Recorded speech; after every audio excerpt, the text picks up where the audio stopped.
Here with Mina today for a reflections episode. I've got a couple questions for you, Mina. The first one, what is an area of your climbing that you still struggle with, and how do you hope to or plan to work on this moving forward?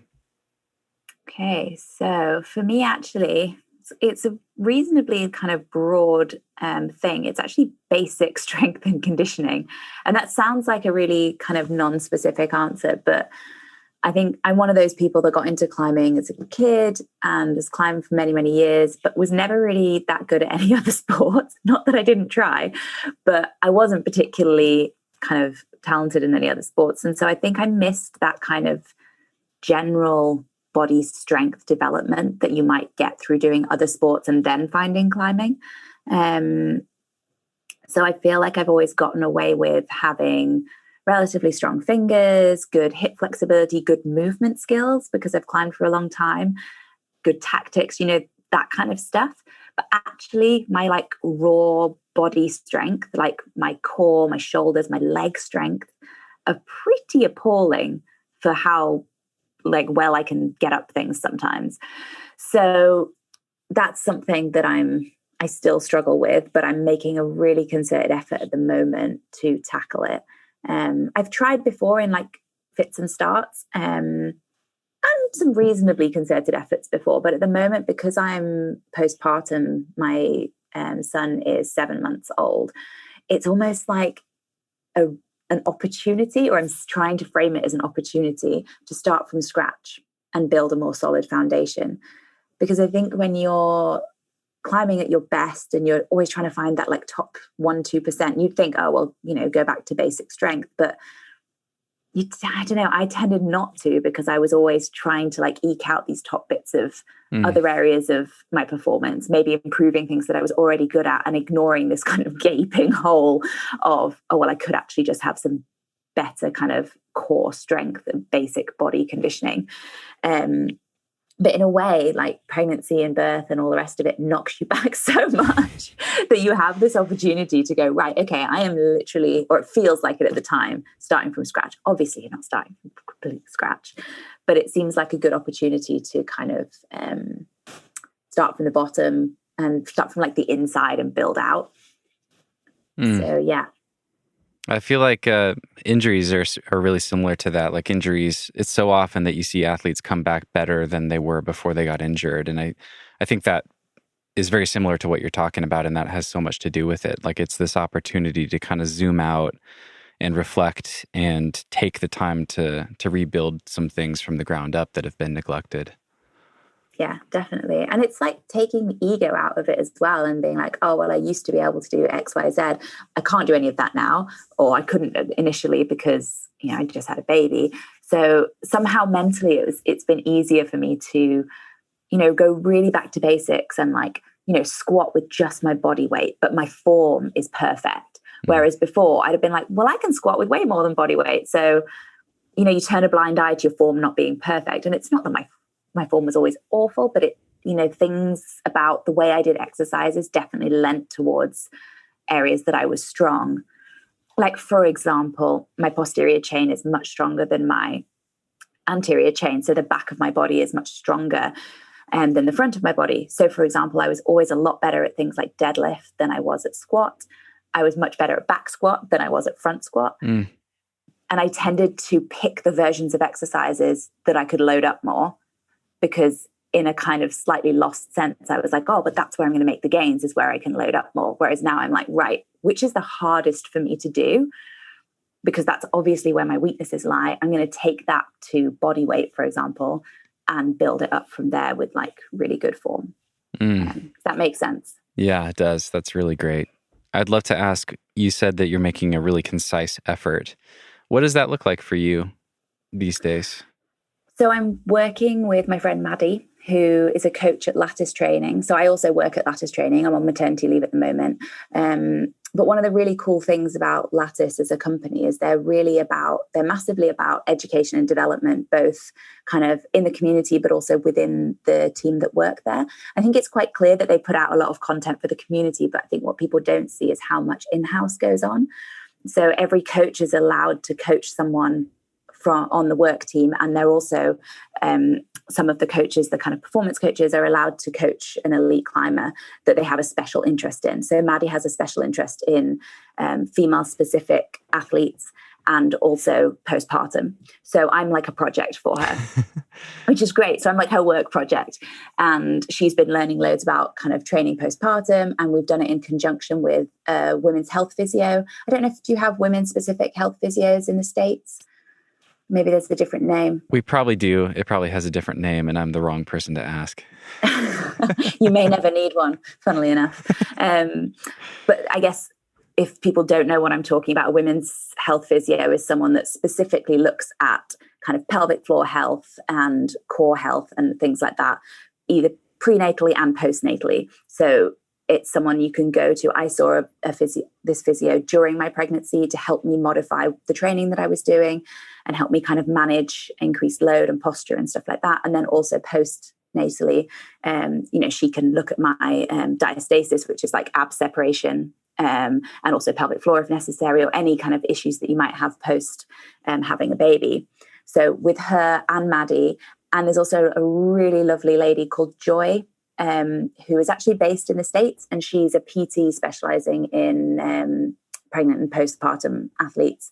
And she's also been really, really helpful with the kind of conditioning side of it. So it's been great, actually. I've had loads of help from some awesome women who've kind of taken me on as a bit of a project. That's awesome. That's amazing to hear. And what is this looking like in your life? Are you able to do a little bit here and there every single day, or do you have specific times of the week set aside for, I don't know if workouts is the right way to frame it, but.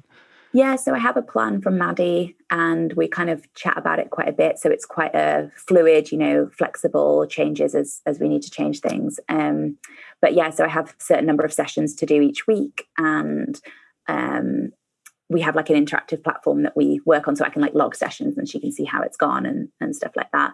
But I can plan my week. So I know roughly what I've got to do in a week. I also know a reasonable amount about training because I have a decent training history, and so I know how to structure, like I'm not going to do lots of anaerobic capacity and then a strength fingerboard session afterwards. Like I know how to, what order to put things in that will be the best way. So I can kind of plan my week, which is great because I can plan it around like Isaac's nap times and things like that. Yeah. Awesome. Amazing. Anything else to add on that first question that we didn't touch on? No, I think that's mostly it. Yeah. All but right.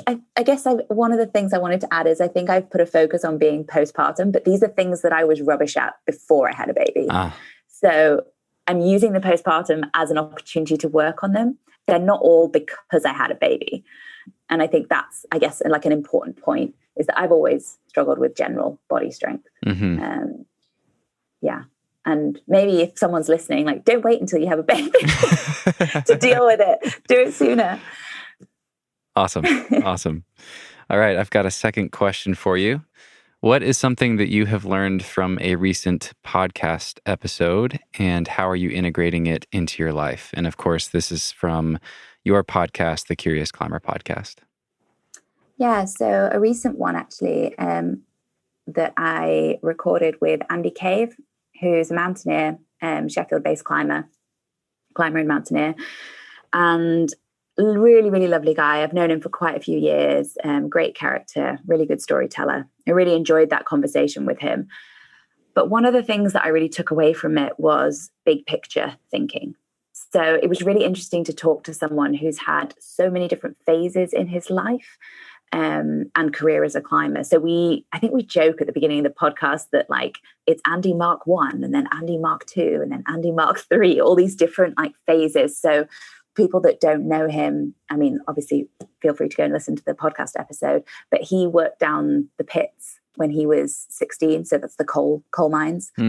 So he had these, really different experiences growing up. And then he had a phase of his life where he was then a mountaineer in the Himalayas doing first ascents and, quite big, intense expeditions. He's also done a lot of rock climbing.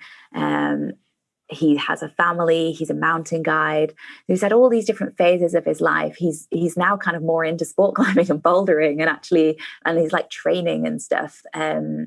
more now in the kind of, I guess, the modern way that we train for climbing. And I guess it made me step back and realize that each phase in life has its place. And rather than thinking, I do this one thing, which is climbing, and at some point I'm just going to get like worse at it and maybe it'll become less fulfilling, to think, well, there's this phase of my life where maybe I'm young and I'm traveling all the time and I'm like red pointing and trying hard routes and stuff. And then maybe there's another phase in my life where climbing is still really central and important, but it just looks different. And it's as valuable. It's just like Mina Mark 2 or Mina Mark 3, or I don't know, maybe I'm on number 4 already. But it made me think of life's experiences a bit more like that. And like for me, I guess I wonder if some of my hardest climbing is behind me. I don't know, it might not be, but it might be. And if it is, that's okay. And if it's not, that's okay too. So yeah, thinking about a bit of a zoom out, it made me zoom out on life and go, oh, right, there's just all these different phases. And it made me kind of excited for whatever the next phase is. And then the phase after that, and the phase after that. And yeah. That's beautiful. I love that. That reminds me, I was at a family reunion a few years ago and I met, I don't even know who he is, like a second cousin or something, my dad's cousin, whatever that makes him to me. And I could be misremembering some of the details, but the essence of the conversation is that he's had all these different careers in his life. He was in his 60s when I met him, and he had decided to go back to school and become a doctor in his 50s. And all of his friends and his family thought that was crazy. And like, what are you doing? It's going to take you 8 years to get through medical school. So maybe he started in his late 40s and into his 50s was in medical school. But then he had 10 years as a doctor and it was incredibly fulfilling. And he's so happy now looking back at his life that he decided to totally pivot and invest all that time in something new and still got a decade of really fulfilling work out of it. And he was just describing how you can kind of think of your life in these decade-long careers and how many different ones you can collect and experience in a lifetime. And I love that. It just is fun to kind of think of things that way. And I think of myself as, it helps me not feel locked into what I'm choosing and doing now. This doesn't have to be forever. And I love what I'm doing now, but I could have a whole decade career pursuing music if I decide to come back to that, or other things that I've kind of put by the wayside for now at this chapter. So yeah, exactly. Yeah, amazing. Exactly. Yeah. In your chapter right now, you're a mom. You're a new mom, and you're How do you see the current phase? What describe Mina Mark 4 or whatever the current one is? Whatever it is. Yeah. So I guess this phase is like, totally new and different, having a baby, learning to kind of climb again after having a baby, and going climbing as a family. So we like converted a camper van just before all the COVID stuff kicked off, which was been a total blessing, because when travel's been restricted, we've been able to go around the UK, and then when it's a bit more open, we've been to Europe in our van, and I can see us doing that a lot more with the little one. We did a month in Fontainebleau when he was like 3.5, 4 months old, and it was great. It was brilliant. So I see a lot more bouldering, to be honest, back in this phase, because it's just the easiest thing with him, and also David's much more of a boulderer. And so like family camper van trips, I think this phase will be that kind of thing, which will be amazing. And then I guess the next phase will be like, I don't know what it'll be. It'll depend a lot on Isaac and what he's into, and maybe he'll be into climbing. Like, that would be great. Maybe we'll all go climbing together, or maybe he'll be into something totally different. David and I will have to like learn to do his thing. Yeah, totally. Yeah. Maybe you'll be projecting sport routes at Malham Cove with Isaac. You never know. Maybe, yeah. Whew. Giving him all the beta that I can remember. Be like, when I was young, you used to hold that like an undercut, and I used to be able to pull up to that next one. Come and be like me on your warm up. Don't know when my voice gets so weird. As you'll have big dentures as a 50-year-old. Apparently. Yeah, apparently. I hope to keep my teeth for a bit longer than that. I'm sure you will. Well, thank you, Mina. This has been This has been incredible. Thanks for being so open and for sharing those thoughts. That was really valuable, I think. No worries. Nice to chat, as always.